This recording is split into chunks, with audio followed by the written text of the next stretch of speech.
In September of 1943, your battleship, the Iowa battleship, was carrying President Roosevelt. Can you tell me that story? What was that about? Churchill and Stalin were having a meeting at the Tehran Conference in Iran, and Roosevelt was on the first leg of his journey to Tehran. Instead of flying, he wanted to make the first leg aboard USS Iowa. And there was President Roosevelt, General George Marshall, head of the Army, General Hap Arnold, head of the Air Force, Admiral Leahy, and Admiral King, the two heads of the Navy. En route, we had on our starboard side, we had the destroyer Willie D. Porter. The captain of our ship wanted to show off and wanted to have all the men at their gun post. And so did the Willie D. Porter, the destroyer. Willie D. Porter had their torpedo tube trained on us, just like they were in combat. And they accidentally tripped that torpedo tube, and they said, they sang out our code name was Lion. So they yelled, they put out, "Lion, line, line, torpedo to starboard, this is no drill."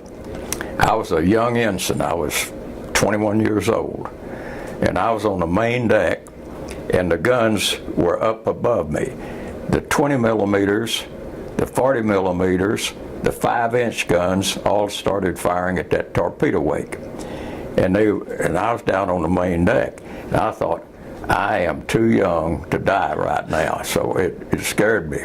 Either they hit the torpedo, or when they made a hard right turn, the torpedo went by us.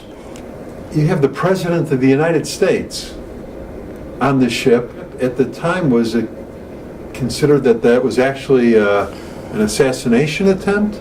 That's why they sent the Willie D. Porter and the entire crew to Bermuda for a court-martial. And then they decided at Bermuda that they were not trying to sabotage or sink our ship. It was an accident. We had all these dignitaries, these high-ranking things, including the president. We never saw them. They were up at the front of the ship, went to a little place called Mirs El Kabir, and that's where they let the president and his party off. We went to South Africa to pick the president and his party up on our way back. And after we got to Norfolk, that's when all hands massed aft, because they brought the president out to talk. The chief petty officer rolled him out in his wheelchair, and he gave the speech to all of the crew, and he told us that what a wonderful trip he had and how much he enjoyed being on the Iowa.